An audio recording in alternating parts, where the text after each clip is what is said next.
Oh, I didn't, but we're going. Let's go. We are live, apparently. This is this week's weird Friday edition. We're getting freaky on Friday with you with some UFC 257 recap on the MMA Analysis.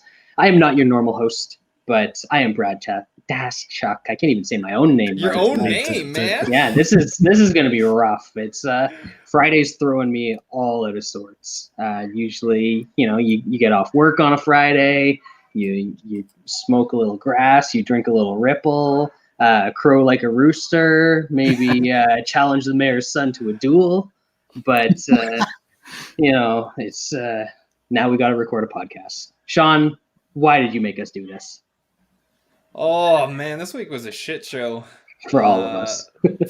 Everybody, we're having health issues almost every fucking day. One of us, and I mean, I don't know. We might as well do 45 minutes. It was our biggest podcast that we've had in a long time. People listened, right. People watched, people lost money. Yep. You're already getting shit in the comments. Our buddy Tim's making fun of me. We'll get that. We'll get to that. But we deserve that a little bit, actually. Some of us. Fair. Yeah. Some of us. Yeah. Wes, how are you doing? Man, hanging in there. We finally got a little snow past couple of days down here in the old Bluegrass State. It was fun. Went out to get dinner the other night and, got the big fucking the big truck with the 4-wheel drive, so had a little fun late at night and picked up some nuggets. And so snow down here. No fights this weekend, which is kind of weird since we can't say no fights. We can't say no fights. Actually, I got LFA on right now, and tomorrow, is it tomorrow or is it next week? Next week is James Vick.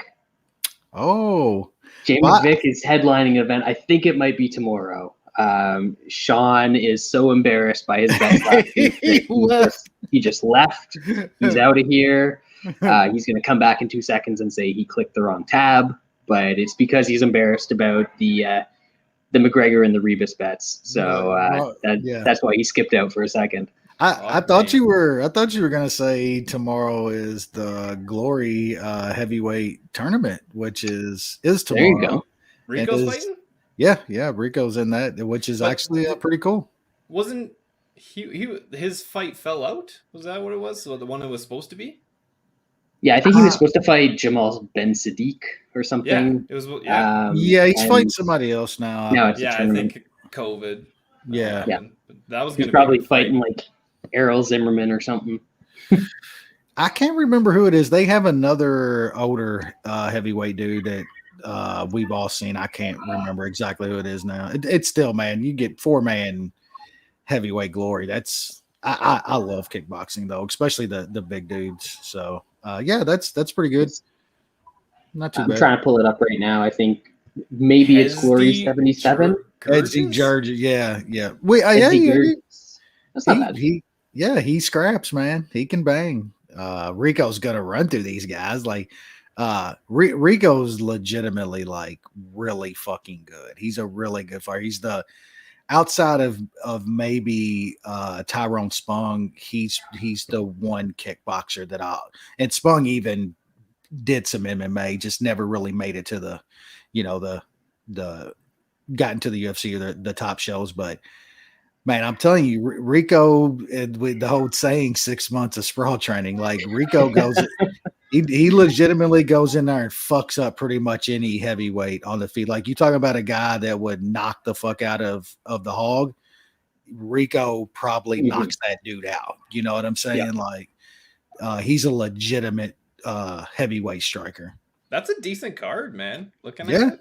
Yeah, Doombay's fighting. Alex Pereira's fighting a 5-round fight. And if you want to watch one kickboxer on the planet turn in for fucking Pereira, he actually fought a month or so ago on one LFA of the and just dead Man, at a guy. that man in 4-ounce gloves should be absolutely against the terrifying. law. It should be against the law. That man should not be allowed to touch anybody with anything under maybe 12 ounces because Pereira's fucking awesome, dude. And Yeah.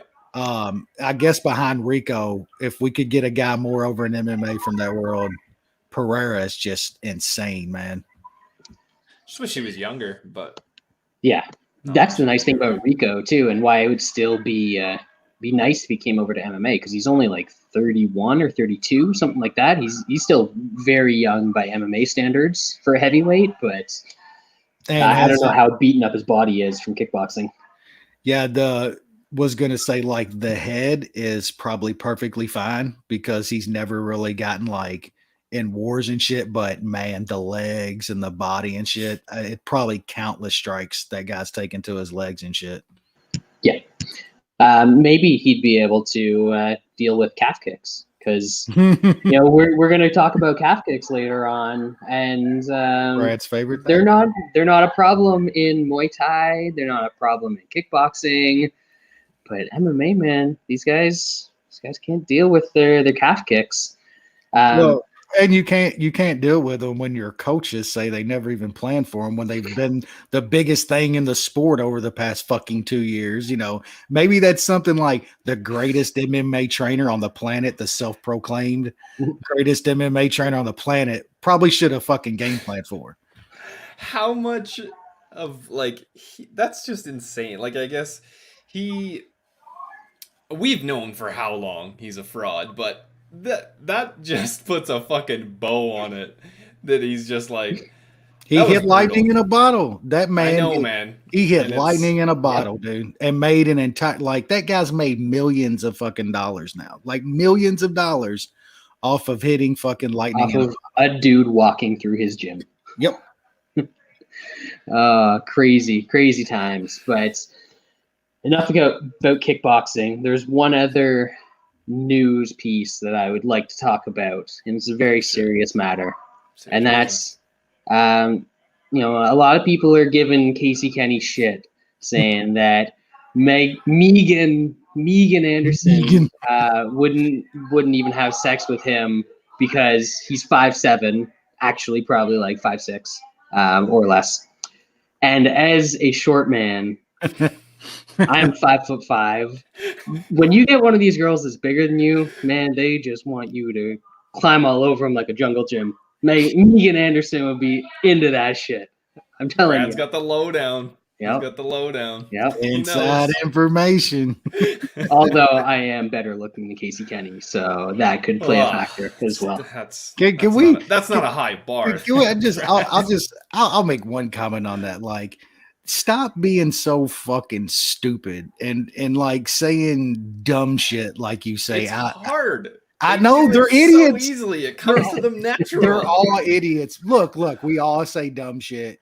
We all probably say stupid shit we probably shouldn't say in the private of your idiot friends sometimes. Like, you're doing a podcast that is going to be watched by thousands of people. Like, these dudes definitely been hit in the head a lot. You can absolutely fucking tell.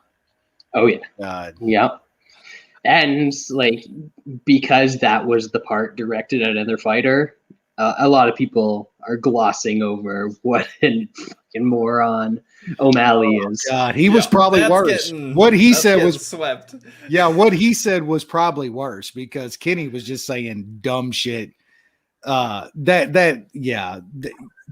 a guy. I can't remember who tweeted out, but it's like Sean O'Malley really reminds me of a guy that's got some great impulse control. You know what I'm saying? Like, yeah, that's the guy that could do heroin one time and be perfectly fine, huh?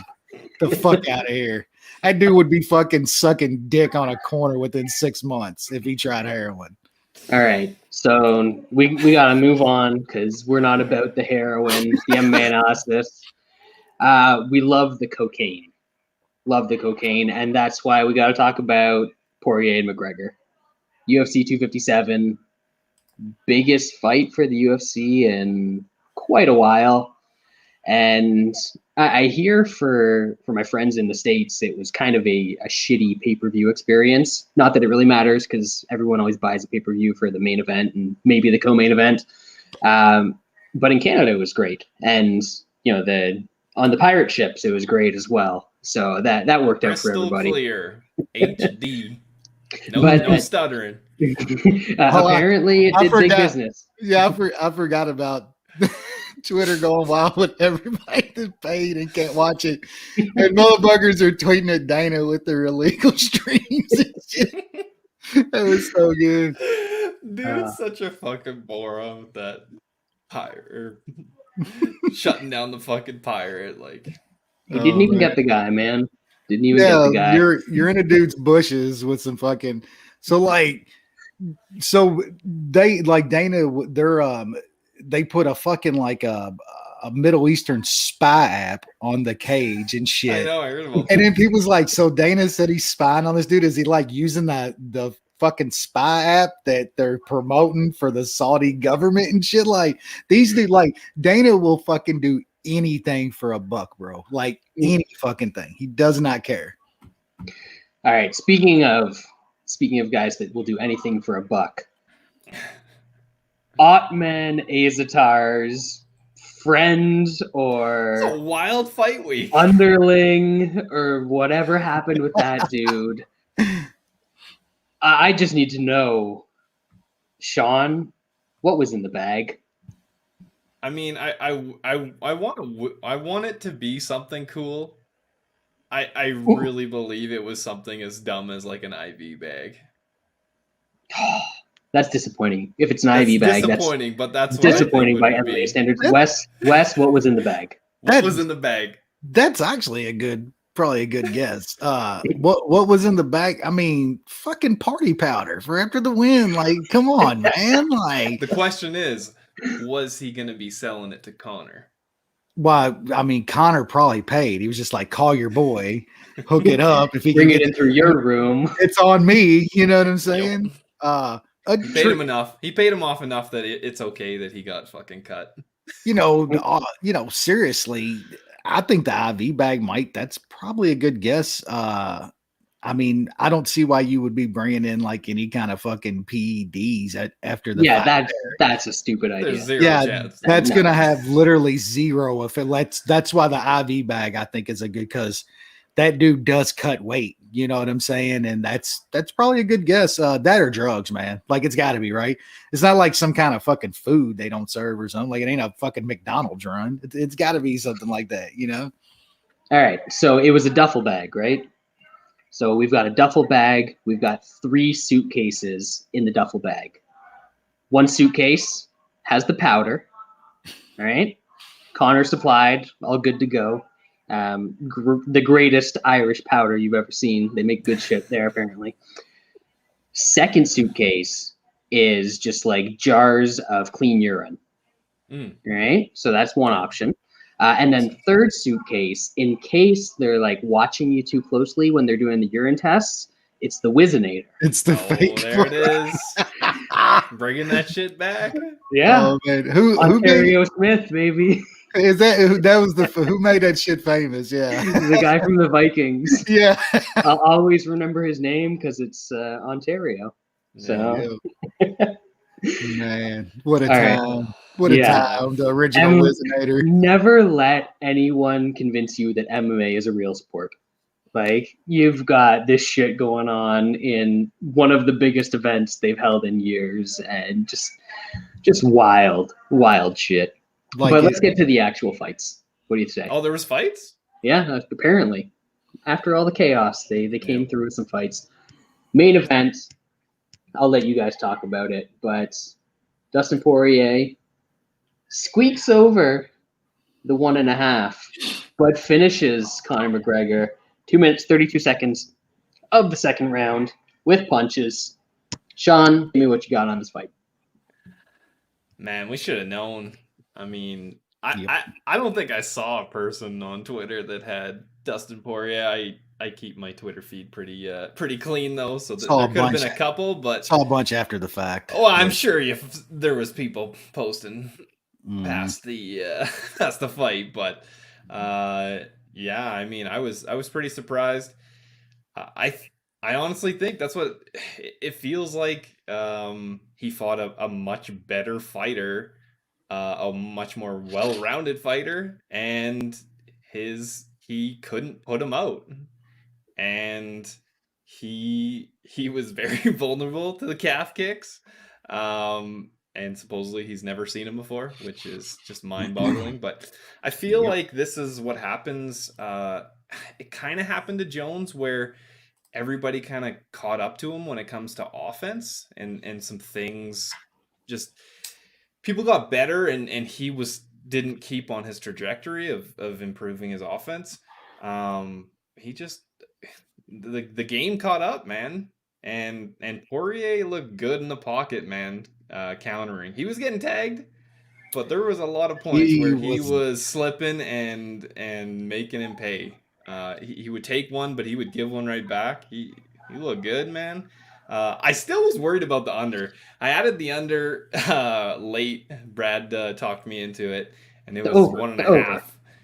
Or sorry, the over. Yeah. At 1.5, minus 150. And man, I was worried. Connor was putting some hands on him, but he once we got it to the bell after the first round, I think we thought we were pretty good, and little did we know it was going to be Connor we had to worry about. Mm-hmm. Yeah, I see. I don't know, man. Everything you say is right, but Connor was doing what he needed to do. I mean, in the first round, like he was landing, like Dustin even said he got hurt a couple times. Like, I will say, one punch away from getting finished at one point. Yeah, I mean, Connor still got that power. I mean, it's there when he like. Sean's right about Poirier though. He's definitely gotten better, and those counters he was landing is something that he wasn't getting off before on Connor and shit. And Luke Thomas kind of did a breakdown. People were talking about Connor's not like using the same stance and shit and throwing the same kind of stuff that he used to, and that people were making that excuse of why he got countered and shit. And Luke Thomas did a pretty good breakdown on it, to where not much has changed with Connor. And I don't think that's necessarily bad. The guy, his striking is great. His hands are still really good. You know, he did get caught with a good counter, and that was probably the end of the fight, but it's right, man.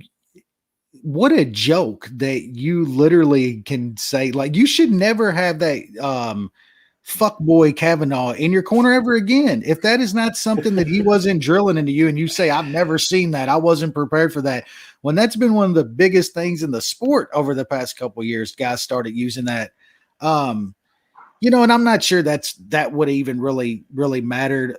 We know that Connor's really good when he's up and when he's rolling, and when the tide starts to turn, he can shrink at times. I think this is one of those times. Like, he got caught with a good counter, and he didn't want much more. And I don't know if the game's passing Connor by, that he's just letting it pass him by, because you gotta be in the gym. You have to be improving. You have to be getting in rounds. You have to be fight. Yeah, you have to be fight. Yeah, that helps. You got to be drilling. You got to be fighting. Look, there was a really good boxer that could literally fight, take 6 months off, get in the fucking worst shape that you'll ever see a man, come back and was still a champion, Ricky Hatton. That dude would get fucking bent, would gain 50 pounds, would come back. This ain't the same game, you know. Like, there's been one MMA fighter that can do it, and it's Johnny Bones. He's the one that can go away and fuck off for months at a time and come back and still beat dudes. He's the only one. Yeah, that's because the skills match up with her. Like, Connor never had like all the greatest skills or something. He's got hammers for hands. He can throw them well. He's got good technique with his hands. Like, we've seen guys push on, like, he still can't stop any takedowns. He's not evolved in so many spots. And hell, over the past 3 years or so, man, like, you're taking boxing matches and you're barely fighting. And then when you do fight, you know, outside of getting rolled back, you're beating up old men and shit. Like, that's just not actual old men, but Cowboy Cerrone, that kind of old man. So Look, if Connor is not going to be active and is not going to like take this shit seriously, if he's going to go try to fight Pacquiao or Floyd again or something, it's over for him. It is absolutely over. He will never be. Well, he ain't getting that shit now. He was gonna get it if he won, supposedly. Well, they were already kind of. I think Ryan Garcia is going to fight Pacquiao now, but that was kind of in the works too. Yeah. I just Connor's always going to be a draw. Like there's just guys that are never going to jump off the Connor bandwagon ever. It doesn't matter if he gets beat over and over and over. They're still going to say, well, he's got that left hand. He's got that left hand. I mean, we know that, but the Connor is letting the game passing by. And if he goes on this path, he's never going to be nowhere close again. I mean, if he fights Dustin again, like if he doesn't get him out of there in the first round, the same thing is probably going to happen. Dustin's going to figure him out. Dustin is the better fighter at this point. He's just the better guy. And on top of all that, I could not be fucking happier for Dustin Poirier. Like, talk about one dude that you could probably say that he's probably as good a man outside of the cage as he is a fighter inside. There's not many of them in this piece of shit sport that we watch. So just appreciate guys like that because he's a real one, and I'm happy for him. And man, we should have known, dude. We really should have fucking seen this coming. I got caught up on some hype, and I've always been like trying to split hairs with Connor for years, though I wanted to bet against him. This time I was splitting hairs and like, nah, I want to be on him this time. I was completely fucking wrong. That's fair. There were a lot of people in that position. On the podcast, I said I was trying to look for a way to bet Poirier, and there were a bunch of them staring at me, and I didn't take any of them. So I'm just as guilty of that as anybody. But I think there's a few things that come into play here. Like, obviously, you talked about the inactivity, which is massive. But I think as much as it was a horrendous cut for him to make, Connor is at his best at 145.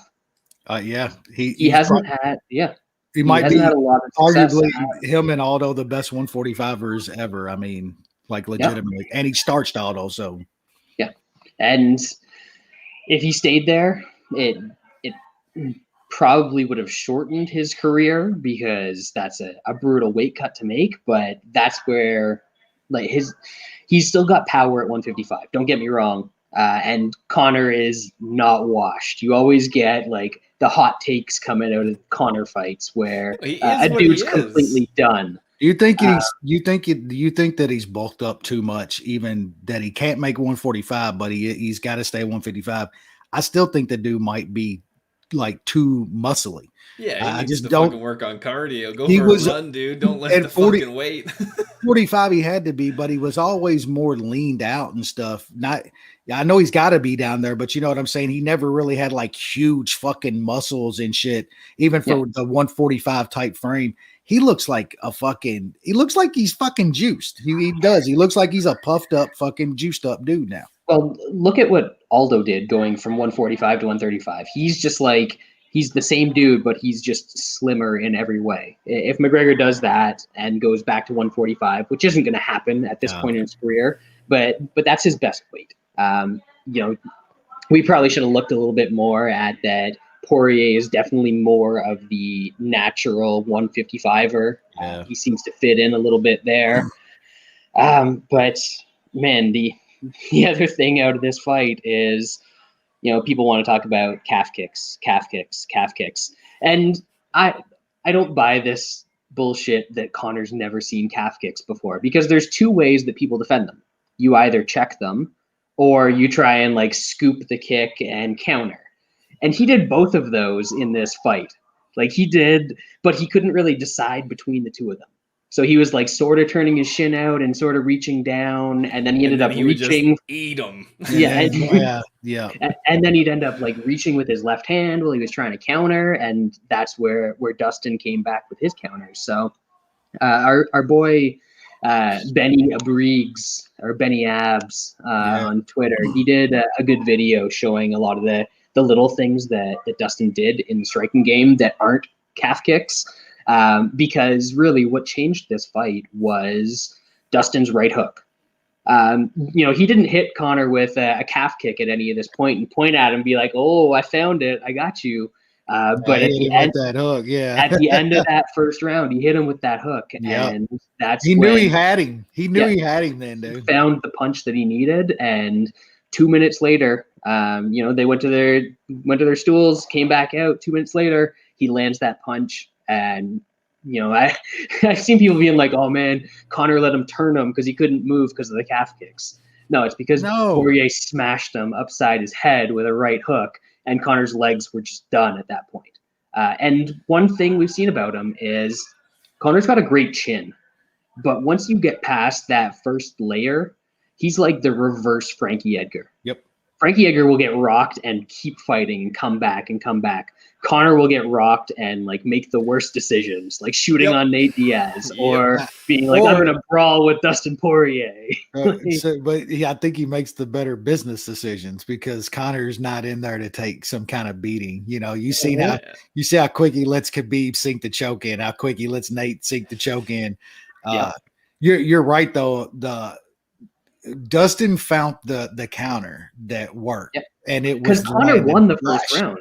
Connor, like you said, Connor almost stopped him in the first round. He rocked him. He hurt him. So that's why this Connor's done shit is ridiculous, because he just almost beat a guy who is now an all-time great lightweight. Yep. And not everybody is gonna take what Poirier took. No, he knocks a lot of guys out. He almost knocked out Poirier. Poirier at 145 probably doesn't take what that Poirier just took. Yep. No. The calf kicks were effective. They were. I do think they had no impact on the fight at all. But for people to, I don't think I've ever seen a fight with more people watching it having more people who missed what happened in the fight. Even the commentators fucking missed it. Well, even the broadcast, we had to see, we were in a Zoom during the fights, and we had to see a GIF on the internet, on Twitter. They completely missed the first one. When he rocked him, they completely missed it. It wasn't.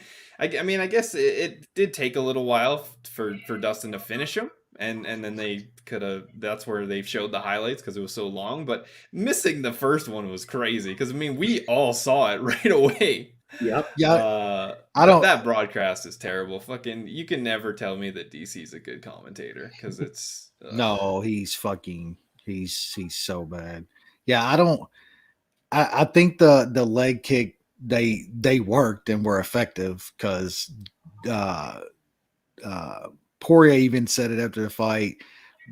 Mike Brown in the corner was yelling at him when that one landed and fucked Connor up. They all knew it, that they were working, but Brad's absolutely right. I don't think those had absolutely anything to do with what ended that fight, because Brad's right. At the end of the first, Poirier found his punch. He knew it was the same combo. It was the same counter combo. Yep, he found it. And Connor kept dipping. He kept dipping to throw that left. He kept dipping, and that motherfucker got caught clean with that same fucking setup and counter. And Dustin, that guy's fucking very cerebral too, man. I think it's corner, man. Mike Brown has turned into one of the better cornermen and coaches in this sport. And he was always that type of fighter too. You can see him in a lot of these guys because he was always a really smart fighter. But props to Mike Brown down there too. They got some good fighters, man. He's good. Yeah, they do. All right. I think that's the longest we've ever talked about a single fight in MMA analysis history, but there was a lot to talk about there. When we break down Jake Paul and Ben Askren, it might go a little longer. Yeah, that's true. Damn right. Co-main event on this one. Ooh, another one where I was told that calf kicks were gonna be everything, but apparently, when a really slow, tall, goofy guy fights a really athletic guy who happens to also be short, the athletic guy is way better than the slow guy. Sean, anything to add? Yeah, I just had I just threw a couple bucks on Hooker round 3. I thought that was kind of his way to win. Chandler gasses and maybe he finishes him in third. Damn. But yeah, What's this that on athleticism LFA? difference. What's Y'all that, watching Wes? y'all watching LFA? Y'all got No. that on? No, not right now. Nasty knockout or what? I don't know. Just some chick just finished somebody, but oh boy. Ooh boy. What are their titties flying everywhere or something? What's going No, on? I won't say that. We'll just continue.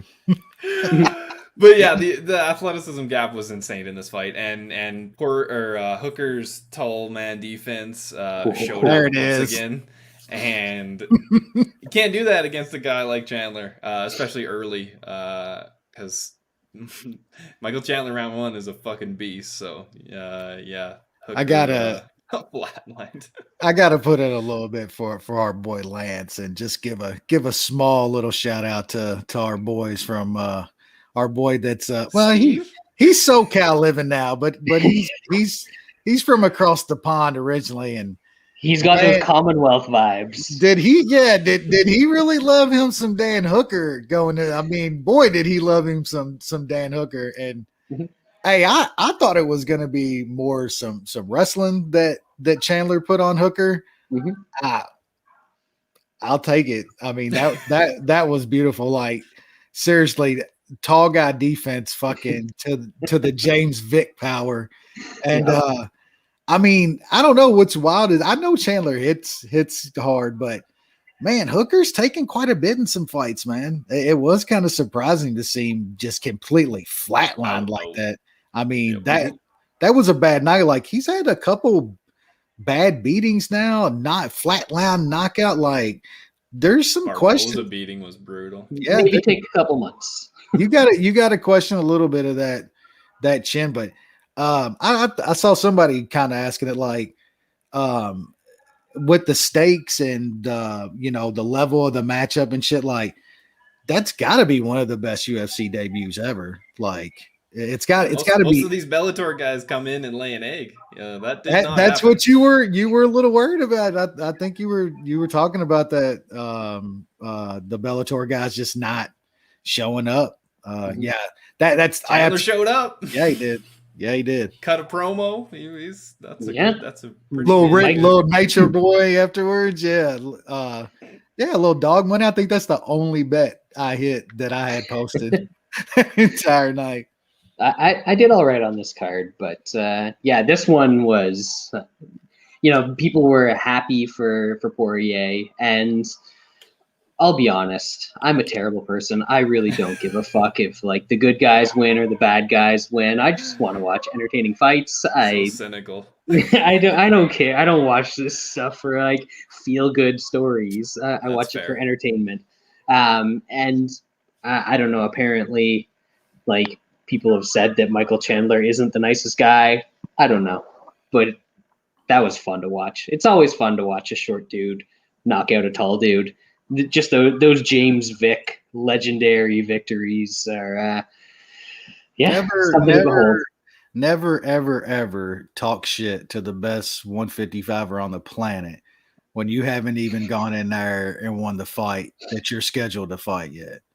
Like, you talk shit about fucking Chucky Olives, Doe Bronx, not Charlie. Yeah, not Charlie. Fucking Charlie. Chucky. These motherfuckers, like, they're gonna recognize it's about time. He chokes him dead. Yeah, chokes him dead. I'm sorry for fucking Poirier. Guess what? First round, you choked. I mean, and exactly. Since Wes brought it up, we didn't talk about what's next for Poirier and McGregor. We didn't talk about what's next for Chandler. Who gives a fuck what's next for Hooker? Nobody cares. He's from New Zealand. He doesn't count. It's got to be Poirier and Doe Bronx, right? I mean, I think that's what everybody wants on this podcast. I don't know whether that's going to happen or not. I think in an ideal world we would have Poirier, Doe Bronx, Gaethje, Chandler, and Nate Connor 3. I guess, if that matters. I mean, that's a kind of a separate thing, so we don't really need to include this kind of brings up like a good point where, like, we don't talk about the UFC during tournaments, but if they set up the top 8 lightweights like this, I think it could make a lot of sense. So you got Poirier and Dobronx fighting for the title. Then you've got Chandler and Gaethje fighting. The winner of that fights Poirier and Dobronx. And then the other side of the bracket is you've got Connor and Nate 3, and then you've got RDA and Ferguson. The winners of those 2 fights fight each other, and the winner of that fight fights whoever comes out of the whole top mess. That just makes too much sense for the makes UFC too much to sense, ever and, do and it's way too cool for the UFC to ever do something. It's also like that. Connor's easiest path back to the belt while looking legitimate too. Yep. Like, do it. What I fear happens is Connor fights again this year and he wants a rematch with Poirier, which that ends up being for the belt. Dobronx is going to have to fight somebody else to get a title shot. Yeah. And still something happened to where by the end of the year, he still hasn't gotten a title shot. I think a lot of this still has to do with what fucking Connor wants. If Connor demands a rematch with Poirier, he's probably going to get it. It's just too much money. But it's absolutely the wrong thing to do. Like, I think you do Dobronx and Poirier. Those are the 2 best. Those are the 2 guys with the absolute best right to say they have the right to fight for that belt.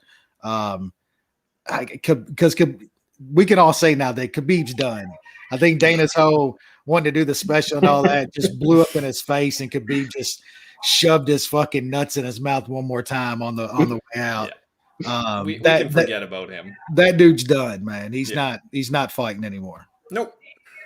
The only time I think we see Khabib back is if it's a GSP fight somehow. It's the only way it'll happen. I think that's the only one. GSP's not fighting anymore. That dude ain't coming back. Nope. All right. Let's go down to the dregs of UFC 257. We'll run through the rest of the card relatively quickly because we gave those fights quite a bit of attention. But kicking it off in the flyweight division, we had Amir Albazi. I believe he was my breakout pick for flyweight for the year. So we're still rolling strong with those. Taking a unanimous decision over ZZ Top. Wes? Yeah, I mean, I like him. He looked pretty good against, I think, a pretty tough guy. Yeah, I'm intrigued. I want to see a little more. He's decent. Sean? Yeah, I mean, Albazi looked all right. I think it's a pretty easy fight to score. I mean, zoom in the first, and then Albazi took over. Yep. Decent fighter. We'll see what he does next. Hopefully a guy that starts to do a bit more, because he's definitely talented. Is the Movsar Evloev. But more importantly in this fight, he won split decision Nick Lentz retirement fight. Nick Lentz has always been he's been saddled with this reputation that he's boring and all of this shit because he's a wrestler. But man, Nick Lentz has always entertained me in this fight, in this sport. So good for him. Solid career. Lost a fight here, but he put up a fight against a minus 700, and he absolutely won that first round. Yeah, but he didn't win 2 rounds. No. That was the terrible thing about one that judge fight. should be absolutely fucking flogged over there. Yeah, but Brad's right. Nick Lentz has always been fun, man. That guy's gone out there and puts on fun fights. He don't go to the mat and lay on guys and shit. You see his scrambles and stuff. Like, I mean, he had some deep fucking chokes in that fight.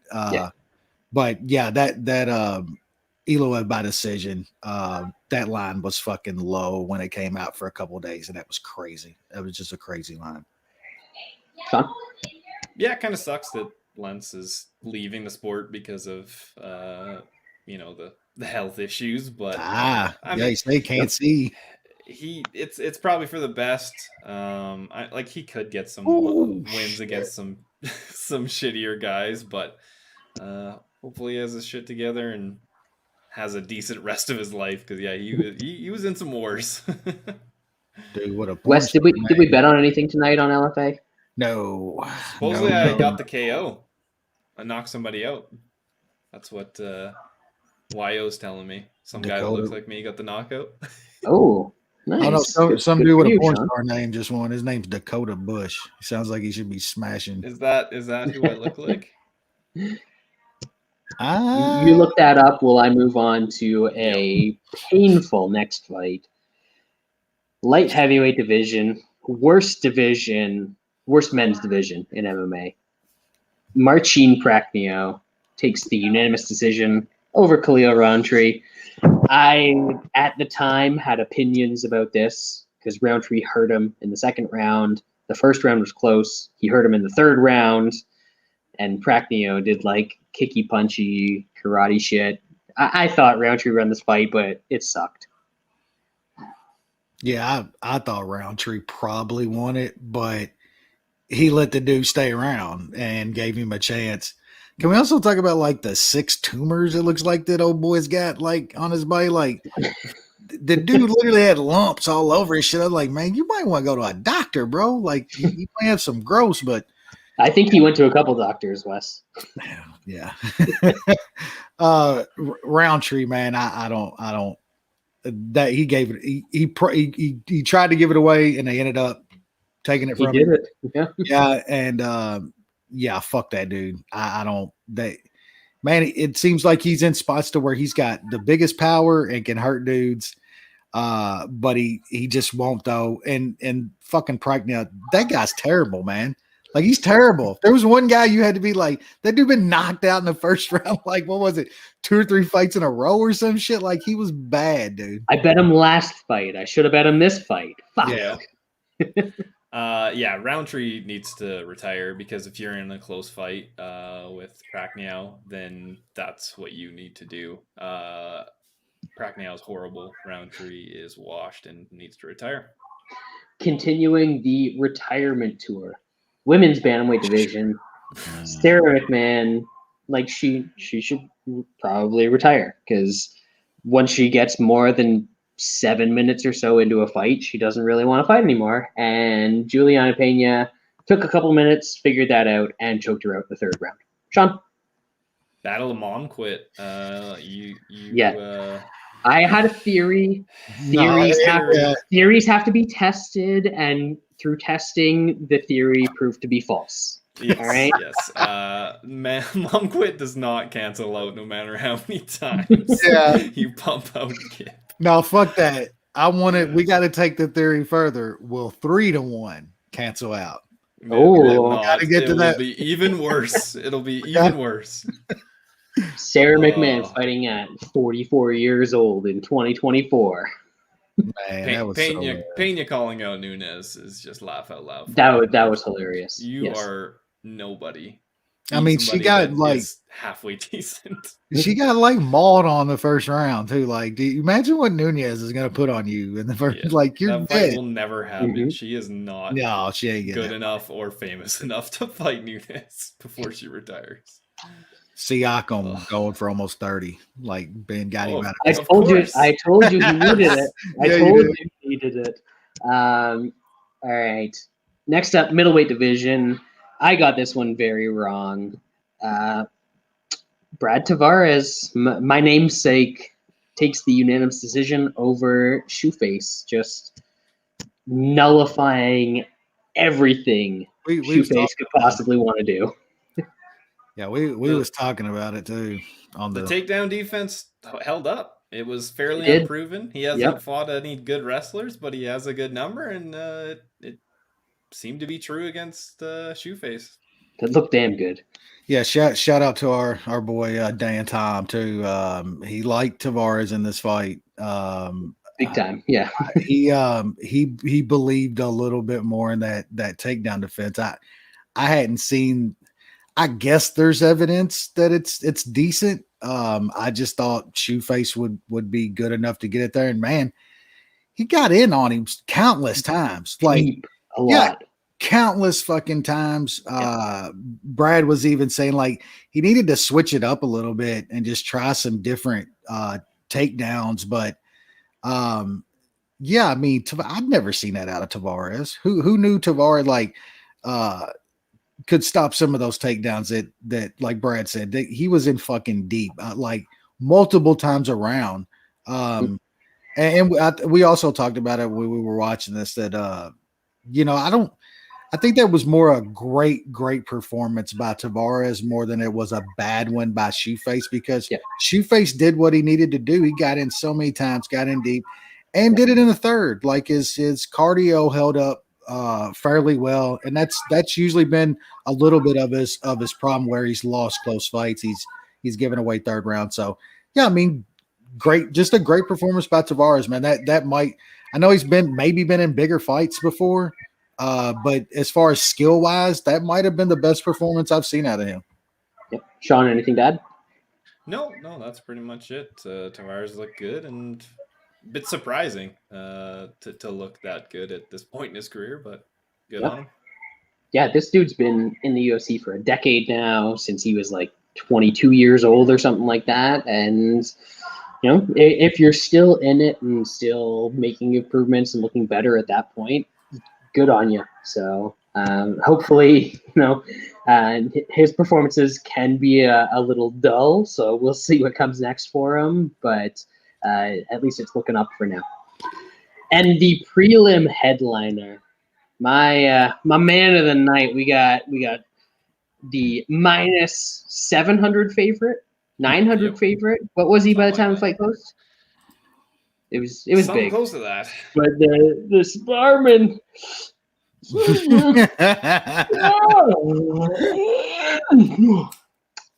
Sorry about that. I can't say this guy's name without just sleeping a little bit. Sean, he's skilled and talented, but he doesn't finish anybody. Can he finish somebody? No, he's probably not going to finish anybody. I mean, it only goes, the toughness kind of just keeps going up after a guy like Matt Frivola. I still liked our angle on Hack Parast. If they still book that again, maybe we'll get an even better number. I don't know. I still think this guy is a little bit too unproven for my liking against a little bit higher skilled fighter than Matt Frivola. Wes, so you can. I think the guy's skilled, but I mean, he's not finishing anybody. And down at these weight classes, you're going to leave guys in fights. Frivola had some spots in that fight late. I'm with Sean too. Like, I think we're going to get a bigger number if they ever do that fight. I think Hasperat is got the skills and is going to put some stuff on him that Frivola could never even think about. So, yeah, I still like that angle. I would still make that bet. I don't know, man. It's what else do you say about a guy that just throws a bunch of shit, never going to finish anybody? I guess you yawn and almost fall asleep like Brad over there. Hey, man, I thought that was a pretty good bit. It was good. I thought it was all right. He's good. Like he's good at fighting. It's just not necessarily what I want to see. He I guess he went for a couple chokes against Frivola, but this was a dude that he was completely outclassing, and it didn't look like he really went after stuff. So yeah, he needs a higher skilled opponent. Then he'll be tested, and then he might be forced to be somewhat exciting. Yeah, so we'll see. I think this is for the next 5 years. How old is this kid? Like 24, 25, something like that? Yeah. He's pretty young. 24, apparently, Tapology says. He's going to be in the top 15 of the UFC until he's 30, probably. He's going to hang around, but I just don't see him ever sort of getting over the hump unless he becomes a little bit more than what he is right now. So we'll see if he does it, but not high hopes. And high hopes being dashed for the UFC in the pay-per-view opener. How's that for a segue? Man, I'm good at this shit.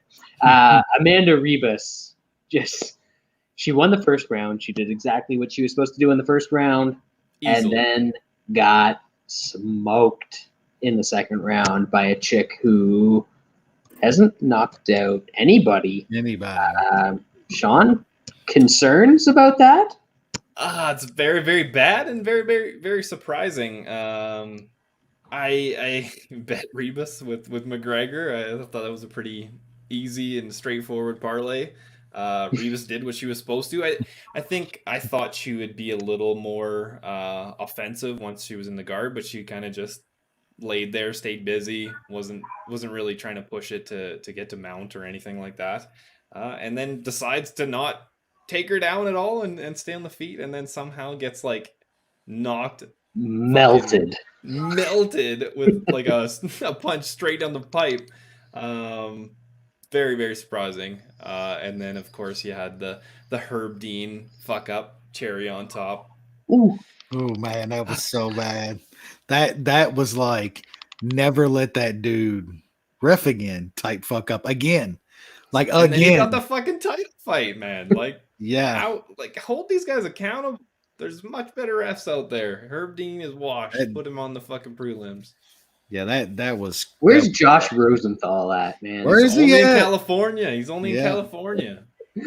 Yeah, I mean, I don't know if I can ever like that. That was just bad, man. I got that one completely wrong. After watching the first round, I felt she was good. a minus like 1,200 or 1,100 favorite after the first round. I was feeling great. I think anybody that had Rebus at that point was feeling great. But I don't know. Anytime a chick that's never finished anybody rocks somebody like that and shit, that's not a good sign. Like most times I would just say she got caught with a great punch. You know what I'm saying? Like it was a great punch, it hit flush. Like, but probably doesn't help that she's cutting 35 pounds or whatever. Yeah, because that's apparently what she does too. Gains fucking about 30 something pounds. Man, I still think she's like really skilled. She's one of the more skilled chicks down. She probably should go to 25 though. Yeah, we'll see, it's man. The worst division, so yeah, and I don't know. It's hard to really read from this, man, because like I said, there's two ways to look at it. Like it was a good punch that probably going to rock most people, and then but on the other side, like the chick that threw it was just like terrible, never hurt nobody in her life, you know.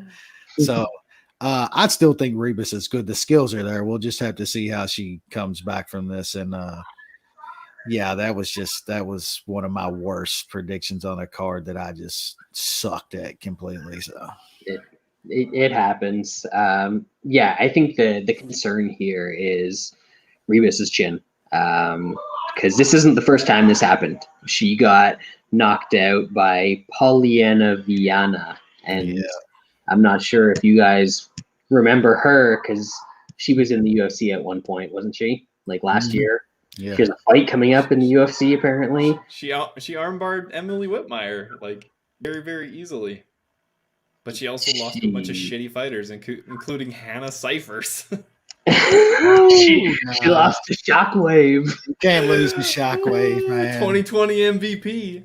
Also, like going through her record, I'm pretty sure that Rebus is the only knockout that she has. No, she got a wow. Depends on what you call a knockout. She has 4 KOs on her record, but whether those are they're like ground and pound. And have you watched her throw a punch? That was the best punch she's ever thrown in her life. Seriously, fucking shit she landed is the best punch she's ever thrown. Hold it out of her ass. That's a good pull right there. I want to go back though. They like fucking Herb, man. Like literally, she got folded and Herb's in there and shit, and it's just like, no, y'all fight. And girl, this is what a washed referee looks like. He's indecisive. That's what it. We know what we talk see about how fighters washed fighters. Yeah, they can't pull the trigger. He couldn't pull the trigger. He can't pull the trigger either. Wrong or right, you have to step in and stop that fight. Like if you're in there, it has to be over. Whether you go back up to like, man, I could have let that go longer, or I got that right. I mean, you gotta.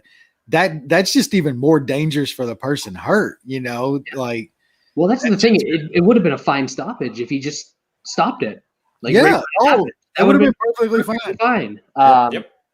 but then he like got in there and just like thrusted up against them. Like he was like a 19-year-old in the club trying not to get too close.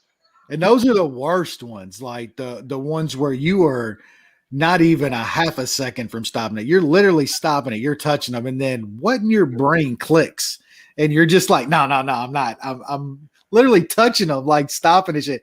And I think we've seen it out of Herb before, man. Like he's done some, really. There's a reason that we don't see Yves Levine in these spots anymore, and it's because he used to do shit like that too. Like, and then they don't get the ref. I mean, like there's very, very fucking few good. Like Peterson's good. Herzog is one of the better ones. Absolutely. That one guy was a really good ref, I thought, until he started fucking up over the past year. Is the it shorter guy? Chris Tyone was, or is that how you pronounce it? The bald hair guy. That guy was really, really good until like this past year, and he had a bunch of fuck ups, but he was really good for a while. Yeah, there's just not many. Rosenthal's like king, man. And Leon, the welterweight, like white giant British ref guy that's ranked number 3 at welterweight for some reason. I don't understand it. He's a pretty good ref too. Yep. Yeah, I remember. Yeah, except he fucked up on Fight Island the first time they went, and then he like excused himself for like the. Yeah, he was just like, I'm not in a good state. I'm fucking out of here, and I don't think he hasn't ref since. I'd rather someone does that than. Yeah, that's smart. That's called accountability. And be fucking like do that shit. Goddard, who literally never made a bad call in life. You know what I'm saying? It's over. It's over. Yeah. All right. Next up, we've got round 3. This one and Chandler. This made my night.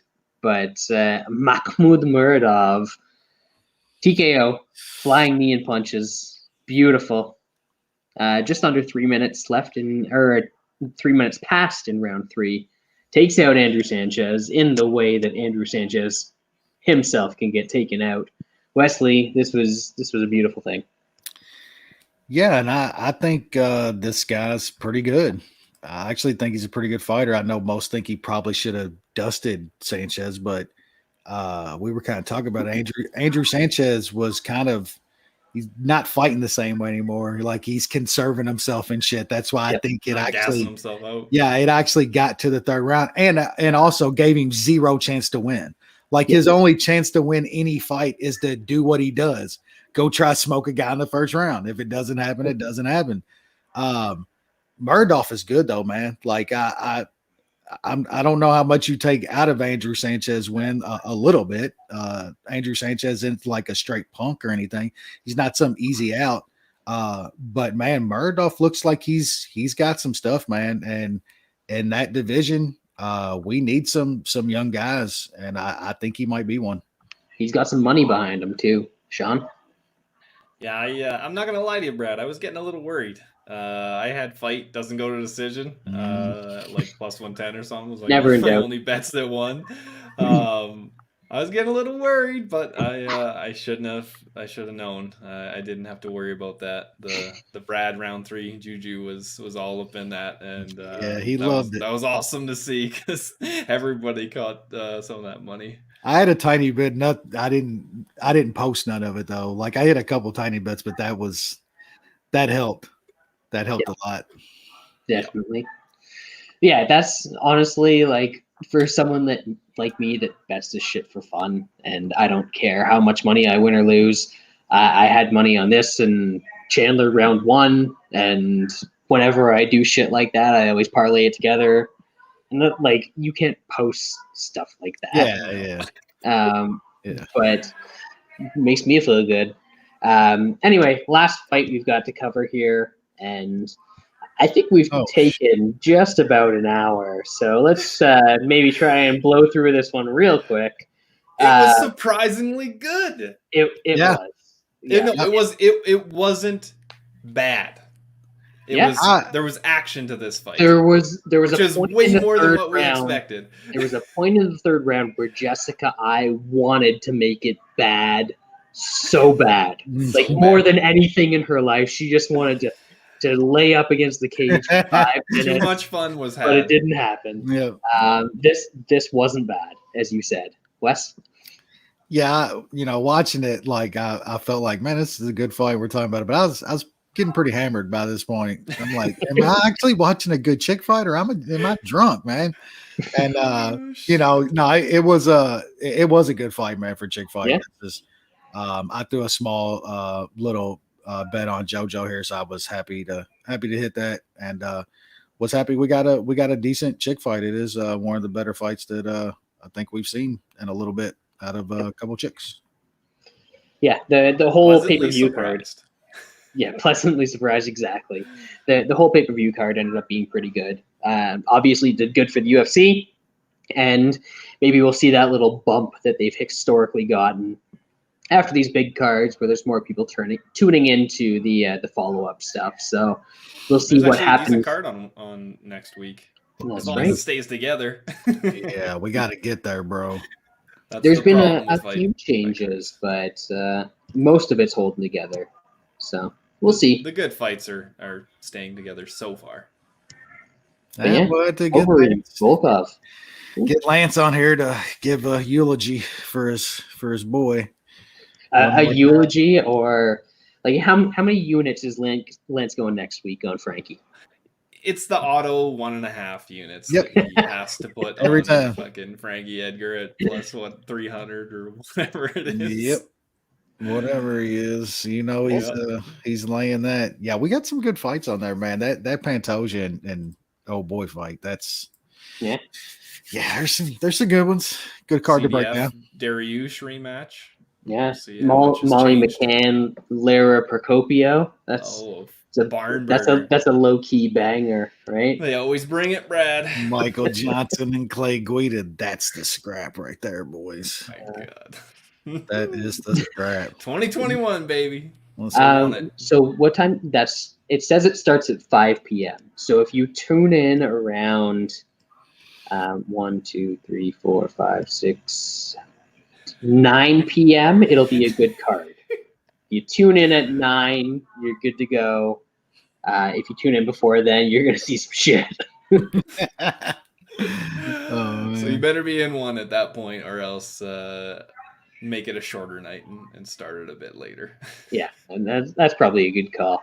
But I'm a degenerate. I'm sure I'll have bets on the first fight of the night.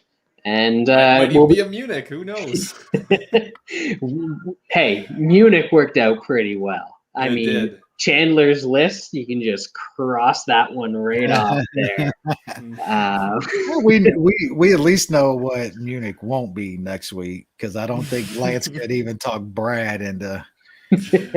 He might. Yeah. Not for a full unit, at least. Yeah, that's what I thought. But yeah, we'll be back on hopefully Wednesday. We'll see.